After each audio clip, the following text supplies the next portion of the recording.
This is the Good Neighbor Podcast, the place where local businesses and neighbors come together. Here's your host, Mike Murphy. Thanks, Charlie. Yes, I am Mike Murphy, host of the Good Neighbor Podcast. This podcast is intended to help the residents of Northern Kentucky get to know business owners and influencers, just people who I think you should know. I want you to know them as people, as human beings, and not just a logo on a business card. Speaking of a logo, the logo that I have sitting on my desk right now is the logo for the business of my current guest, Mr. Ziz, known to some as Chad Zizelman, is my guest today. And so he is the owner of Mr. Ziz Window Cleaning. Is that the official name, Chad? Yeah, so the official name is actually Mr. Ziz LLC. Okay. But yeah, I represent myself many times as Mr. Ziz Window Washing Service or Window Cleaning Service, whichever people prefer. Well, welcome to the show. I'm glad to have you on finally. We've known each other for months now, and this is just one thing that we've always kind of said we wanted to do. So here we are. And, it's kind of funny. But I know you as Chad Zizelman, but quite often, I don't know, I just sort of unofficially have just started to think of you as Mr. Ziz, as though that's your last name, but that's branding. And that's kind of part of what we're all doing in business is we're branding. And I think the Mr. Ziz name is actually pretty cool.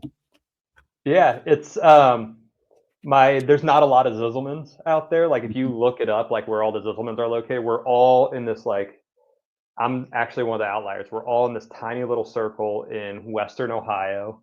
Okay. And like if you go into any demolition derbies in basically anywhere in Ohio, you always see this black car and it says Ziz on the side of it. And that's my dad's cousin.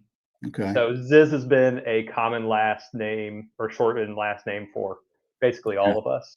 So I've been called Ziz my entire life. Yeah, I was going to say that just sounds like a common nickname that you would get in high school, if not sooner. But exactly. Okay. I can still hear my football coach today going, Ziz, run faster. Well, Ziz, Ziz, it's good to have you on the show today, and I'm happy that people are going to get to meet you and know more about you. So let's kind of get into the business end of things. So you are based in Union here. You're a Union resident. Yep. And how long ago did you start Mr. Ziz Window Cleaning? Yeah, actually, I started it unofficially in November and then officially in December of this past year. Okay. I kind of tested the waters, tested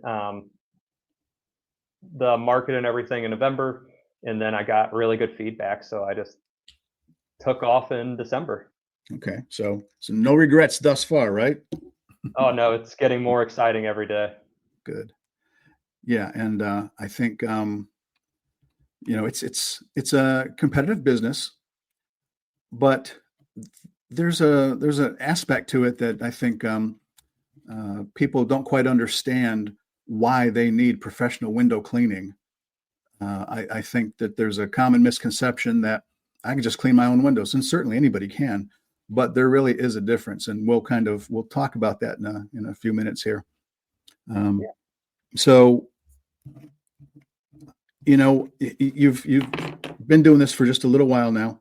You're still kind of, I think, getting your sea legs under you in terms of trying to get some traction going, and that's kind of part of why we're here. But you could have done plenty of other things, but like why windows? Like what makes you kind of, I guess, interested in cleaning windows, passionate about it? What's fun about it? Why'd you choose that path? Yeah, so I've been in sales for 12 years now, and I enjoy sales. I'm one of those odd people that truly do enjoy it, but I wanted a way to build a business for myself, and I wanted a way to give back to the community. As you and I have spoke about in the past, one of my end goals is to eventually hire and employ people with special needs. Mm-hmm. And so I was looking at different home service spaces because home service was definitely a direction I wanted to go with that. In window cleaning, something I always say about it, I say it's not difficult, it's not hard, it's meticulous. Okay. Where, like, if you look at my son, who is autistic, whenever he takes a shower, mom and dad shower, because we have like the glass doors and everything. Mm-hmm. And he's one of the people who has helped this stand out to me, but he loves cleaning it. And he cleans that shower better than me and my wife do. And I'm a professional window cleaner at this point, Mm-hmm. and he still does better than me. I mean, he'll be down there getting like every little drop of water. And so I saw this, I was like, this is an opportunity to build something for myself, build something for my family, but it's also a way to be able to employ the most unique among us. Yeah. Well, I like that idea. You and I have had conversations, as you alluded to in the past, about that. And so I guess, since we brought up your son, let's just kind of dive into your family. So your family lives here in Union, as I said before. You've got a wife and 2 kids. Let's start with your wife. Her name is Ashley. And so what does Ashley do? Yeah, so Ashley, she works for Chef's Warehouse right in downtown. She is like me, where she's worked in sales for a hot second now. She basically gets food delivered to all the restaurants around the area. Anywhere she has customers up in Liberty Township, she has customers down here in Union and Florence. So all over the tri-state area. So you yourself have a logistics background, is that correct? Yeah, absolutely. We met at the big brand that everyone knows in Cincinnati, TQL. Mm-hmm. We call it Total Quality Love because that's where we met. Cool. And, You're cool. yep. Yeah, everybody knows TQL. Everybody passes it on the 275 loop there, and Yep. Sooner or later, every single one of us will have worked a little bit of time at TQL at one time or another. I think it's just. I'm very thankful for my time there. They have some of the best. I mean, it's any company. Everyone has their own opinions about it. I'm very appreciative of my time there because they had some of the best training that one could ask for. And I think that their training still is a major factor in the level of customer service that I deliver every day and no matter what business I'm in. That's why I asked earlier, like, why Windows? Because, going from logistics to Windows doesn't seem instinctive, but yet you did a good job of explaining it. Now I understand why, which takes us to your kids now. So you mentioned your son. Your son has level 1 autism. Is that correct? Yeah. So they call it high functioning autism. Okay. Yeah. So because I don't know the difference, I don't know what the levels are, but so high functioning is like level 1's high functioning. Is that in essence? Exactly. He was kind of right on the line there. So he's more in line. They don't recognize it as a diagnosis anymore, but he's more in line of like Asperger's and things like that. Now, like I said, they don't recognize Asperger's anymore, but that's kind of where you'd categorize him. So he is verbal. He does speak. He just is delayed in many areas and has hyper focuses on many things. Like right now, for the past, I'd say, year and a half, his obsession has been bugs. Like he could tell you every single little detail about any bug out there. Okay. Yep. Yeah. So, so he's how old is Power? His name is Power, by the way. Yep. Power. He is 5 years old. He's going to be turning 6 in December. Okay. We are actually getting ready for kindergarten, so he's going to be going to Long Branch. Okay. And scary, exciting.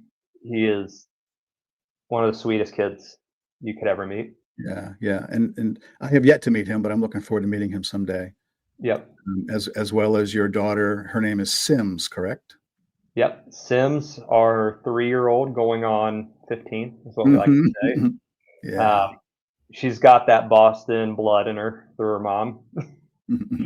And yeah, she's the biggest sweetheart, and it's funny because she added so much to our lives. Not only like obviously she's our daughter, we love her, we care for her, and everything, but Mhm. she's almost like the third adult in the family. Like we don't ask her to be, but if she ever sees like her brother, because obviously he does have his um, concerns, like with he's very sensitive to sounds. Yeah. Any off sound, it doesn't have to necessarily be loud. Any off sound could trigger him, Hmm. where it makes him very upset.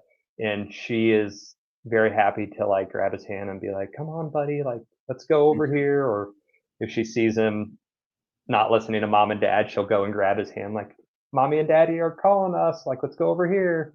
She's, Wow. she's incredible. At age 3, huh? Oh Wow. yeah, it's I love crazy. I love her awareness and the fact that she's already kind of protective over him, and so that's great to hear. Yep. The other question that I have for you is, okay, so your kids' names are Power and Sims. Those are not common everyday names. So, what led you to those two names? Yeah. So power. So um, me and my wife, we were both kind of the last in line for our, because both of our fathers didn't remarry after their first marriages. We were the only ones to be able to really carry on that legacy. So it was either she was like, she's like, I kind of want you to take my last name. And we finally decided, you know what, wouldn't sound right if we called our son Zizelman Power. So we decided to keep my last name, and we honored her maiden name by naming our son Power. So her maiden name is Ashley Power. Oh, okay. Yeah, and it at first we were like, my mom actually brought it up, and we started like saying it, and we're like, actually, it kind of has a little bit of a ring to it. Like it's not as off sounding as we initially thought it would be, and we wanted unique names. That's something that we really wanted for our Yeah. kids. Well, I think it's pretty cool. Um, It's powerful. no pun intended, or maybe pun intended. I don't know. Yep. So, all right, Power and Sims, wife Ashley. You guys, I assume, on occasion, like to go out and have fun as a family. What do you guys like to do for vacation? For vacation, my grandmother has a spot down in Cape Coral, Florida, near like Fort Myers and stuff. So we'll go down there sometimes. I know next year we're going to Disney again. Okay. Theme parks are our big thing right now. Mm. Our kids are roller coaster aholics, and I mean, we've been to Kings Island. I think we were talking about the other day. I think 7 times already this year. And being all the way down in Union, it's not like that's a short hike. So, Right. Hmm. um, I mean, it's every day our kids wake up during the summer and it's either can we go to the pool or can we go to Kings Island? Okay. That can get expensive. So I'm sure you guys have the annual passes. Oh yeah, we do. We got the annual. We have the season pass. We have the food pass. We got it all. Go ahead. It kind of surprises me though that Power um, doesn't have problems with the sounds, the sights, and everything that comes with you know a big park like Kings Island or Disney. Yeah. So Kings Island was really good. I think that they keep a lot of those sensory concerns in mind. Hmm. With Now, we do have to have the accessibility pass because he can't wait in a line. He struggles with that. Yeah. Now, it's a 5-10 minute line. We'll go ahead and wait. Like he's perfectly fine with that. But anything extended, we do have to use Mhm. an accessibility pass. Um, and we do have headphones for him. So there are some rides that make a lot of noise leading up to them. Yeah. Even I don't know if you're familiar with the rides up there, but like there's a Hmm. ride called Boo Blasters. He has to wear his headphones in there. So Right. we do wear headphones on a lot of time on a lot of the rides, or take them off right as we're getting seated, Okay. and that All right. helps a lot. All right. I guess I wasn't aware that they accommodated kids like that with the accessibility pass. So, Oh, um, it's amazing. okay. Well, good. You're teaching me something. Mhm. Um, speaking of teaching me something, you kind of introduced me to a nonprofit that you're kind of close to as well. Um, Yeah. so do you want to talk a little bit about that? It's kind of a sports related nonprofit for special needs kids. Yeah, it's All Ability Sports Northern Kentucky. They are ran by this wonderful woman. Her name is Samantha Payne. She's an ex special ed teacher, I believe. I know she worked with kids with special needs and disabilities. And so she started this because she has kids with unique needs. And she looked around the area and she's like, there are no programs offering sports for these kids. So she started this, I want to say, I could be off with the years, I believe 2 years ago. It was like either a year and a half, 2 years ago. Mhm. It's taken off. I've had the pleasure of being able to coach for them. Our son's been involved with it since spring of 2024, Okay. and it's just an incredible organization. I mean, being able to coach it has been, I've been beyond thankful that I've been able to do that because I've been able to meet these amazing kids and just see them slowly come out of their shell. It's Yeah. one of those things that it just takes your breath away seeing these kids like week after week just slowly open up to you, open up to their friends, and build a community around them. That's great. I had never heard of them until you mentioned them to me a few months ago. And since then, I've seen that logo 4 or 5 times out in the community. And I know that they had a float at the Union Celebrates America Yep, parade just a couple weeks ago. So I look forward to learning more about them. And, I think you and I can kind of join forces in possibly helping to get them gift them some money through the group that I'm a part of, Give Where You Live, NKY. yep, Uh, we're kind of a nonprofit that funds other nonprofits. And I like to say we are, instead of speed dating, we are speed philanthropy. So exactly. we're going to, our next meeting, hopefully you can make it. You and I are going to go and we're going to try and get some money for your favorite nonprofit. So I hope we can do that. Absolutely. I'm looking forward to it. I know I'd have that on my um, list of companies to Yeah. collaborate with and everything. Yeah. I'd love to help out. Um, okay. So when the window business slows down, typically wintertime, I know it doesn't have to stop, but it can definitely slow. So you and I talked about your potential plans as an add-on service, an additional service to your clients in the wintertime. And I don't know if you're ready to talk about that, the window art thing. If not, then we're going to cut this out of the podcast and nobody will ever know. But Yeah. if you're ready to talk about the window art, let's talk about it. So what's your idea around that? Yeah. So it is something I'm going to offer. I still have to work out the details and all that good stuff. But basically, what I'm going to offer throughout I know for sure the Christmas season, I may do it prior to that. But offering window art for homes, I got to do some research around regulations Mhm. around the area, especially with Yeah. HOAs and everything. Mhm. But what it'd basically be is that I'd come in, I would have few set designs that I can basically draw in your window, and it'll include a free, not a free full home window washing service, Mhm. but I would clean that window free of charge Yeah. so that you're not just stuck with this paint that you now have to get off your windows. But yeah, it's something that's going to help me get through like that December, January Yeah. area. I think it's a great idea. So I'm glad you're letting me talk about it now and let the community know about it, because I think that that's something that um, I don't know. I mean, I haven't seen it done very often, but to me, it makes perfect sense. It's a wonderful way to just kind of get through that holiday season, especially. And I'm assuming you're painting on the inside of the window, correct? Exactly. So you'd paint on the inside of the window to show on the outside. Yeah. And it's something I've always been more artistic. I love drawing. Like if you ever see me in a meeting or whatever, many times I just You're something a that helps. doodler. Yeah, I just doodle. I'm actively listening. I just tend to Okay. doodle while I listen. And Okay. so, yeah, I saw that as something that I can kind of dig into my artistic side and also keep myself busy during the cold months. Okay. Well, looking forward to that too. Mhm. Is there anything that we have not talked about that you want the community to know, either about you, your family, or your business? Um, Anything else that we should make sure to discuss before we sign off?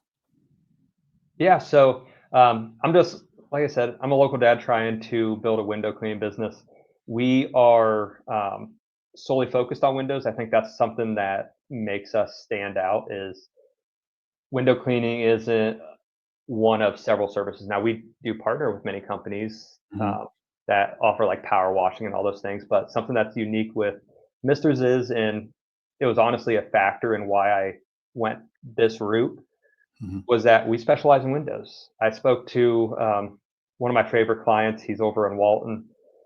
He said, he's like, I decided to start bundling window cleaning with all these other services. He's like, and once I did, I noticed that my window cleaning quality went down. Mm. And so I saw it as an opportunity. I'm like, you know what? I'm going to be very good at window cleaning. And that's what I train my employees on. I go, hey, I want you to master this. I want you to master only this. I want you to be the best window cleaner you can possibly be. Everything else doesn't matter. And if someone needs like power washing or whatever, I have a partner company that does that. Okay. Well, that's good. So, is there such a thing as being able to easily quote for somebody? Like if somebody's listening to this and they're like, okay, what's it cost per window? Or I guess, what are the factors that you need to consider when you're quoting it out to somebody? Maybe even if it's just to give them kind of a thumbnail understanding of what it might cost to properly clean the windows, professionally clean the windows in their home. What's that look like? Yeah, so that is another thing that I started, because obviously you do market research before you Mhm. start a business, right? And I noticed, well, first off, there weren't a ton of reputable companies. Now, there are some incredible companies in this area. I'm not going to go and diss anyone, but there wasn't a plethora of them. Mhm. And when I would get to many websites, um, with a few exceptions, a lot of times pricing would be complicated. It's like per pane. It's like then people are going, okay, is it per pane of glass? Like how many does that add up? Do gridded windows change? So my pricing is very simple. It's $10 per window unit. Now the biggest thing is like you see this small window behind me. It's $10, right? But normal window units, usually it's like one bottom window pane, one top window. Mhm. $10 for that window pane, inside and out. So it's very simple. If it's a deep clean, $17 per window. Um, sorry, not window pane, window unit. Yeah. So I created special pricing for that. The only exceptions are, say, gridded windows, because a lot of those, especially the older ones, they require very special techniques, Yeah. and overly um, dirty windows. Like I've only ran into one house since starting this in November that I had to go, okay, come on. I mean, there was waxy stuff all over these windows. It was Wow. taking me, I'd say, half hour to 45 minutes per window. Wow. And as you can imagine, that is some very heavy residue. But Mhm. I I don't try to nickel and dime, because I think I noticed it when I got my what was it, my dishwasher fixed about a year ago. Is Mhm. that then they're like, you get this receipt and it's like this charge, this charge, this charge, this charge, and it's like, why can't you just be upfront with that? So Yeah. hard water stains, I don't charge extra for that. I don't charge extra to get the pollen off your window. Listen, it's all the same techniques. I'm not going to try to nickel and dime you. And my pricing is simple. And that's what I pride myself on. And there's a difference in the water that you use versus just turning on a garden hose and spraying windows down, correct? Yeah. So we use either deionized or distilled water, just Mhm. depending on what kind of work we're doing. Like, especially like when I'm cleaning the tracks and sills, I want to make sure that any spray that gets on the windows is doesn't like dirty up the windows in the meantime. So I use distilled water for that because I'm not going to hook up like the whole filter and everything. But deionized water is the main thing that we use. Okay. So if people want to get a hold of you, what's the best way to do that? Yeah, so they can go to my website, which is very simple, mrziz.com, or they can look me up on Google, Mr. Ziz LLC, or even contact me, call me or text me on my cell phone, which I keep available on my website. It's 419-953-0755. Okay. And again, what's that area code from? Where's the 419 lead to? Yeah, so that's technically a Toledo area code. Okay. Now, I come from a small little town called Saline, Ohio. It's up near Lima, if you know where Lima is. Yep. And our population isn't that big. So we just, even though Toledo's like an hour away, we just get their area code. Okay. Interesting. Yeah. Every time I call you, I always mean to ask you, but I never do. Yeah. You're not too lazy to look it up. Yeah, everyone's like, you're from Toledo? Like, it's rough up there. I'm like, no, I'm from a small little town. We just steal their area code. Yeah. Gotcha. Okay. Yep. All right. Well, I think that wraps it up for this episode of the Good Neighbor Podcast. Chad, it's been nice catching up with you. It's nice to see you. Likewise. Look forward to working on nonprofit stuff with you. Look forward to meeting the kids in person someday. And, if you ever get over here and clean my windows, I think I'll insist that you bring Power with you and let me see some of his window cleaning skills. I mean, this kid sounds like he's going to be a natural at maybe helping Dad out with the business someday. Oh, yeah. Oh, he definitely will be. Okay, perfect. All right, well, that does it for this episode of the Good Neighbor Podcast. Chad, thanks for being with us. Everybody, till we meet again, be good to your neighbor. So long, everyone. Bye-bye. Thanks for listening to the Good Neighbor Podcast Union. To nominate your favorite local businesses to be featured on the show, go to gnpunion.com. That's gnpunion.com, or call us at 859-651-8330.